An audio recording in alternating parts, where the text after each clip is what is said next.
Is your Rogers NextBox not working? Don't worry, most issues can be resolved with a few simple steps.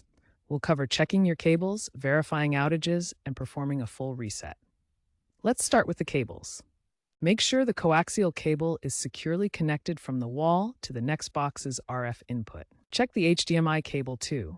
Ensure it's properly connected to both the NextBox and your TV, and look for any damage like bent pins or corrosion. Loose cable connections are a major cause of no-picture issues, accounting for about 40% of the problems. According to recent Rogers data, simply ensuring these connections are secure can often solve the problem. If your cables are fine, the next step is to check for a Rogers outage in your area.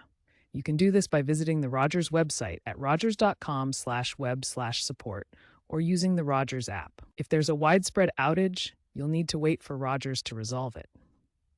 If there's no outage reported, try performing a full reset of your NextBox. First, try a soft reset. Unplug the NextBox from the power outlet for 30 seconds, then plug it back in. If that doesn't work, try a hard reset by holding the power button on the NextBox for 10 to 15 seconds. As Rogers support team reports, 60% of support calls in Q3 2025 were resolved with self-service resets.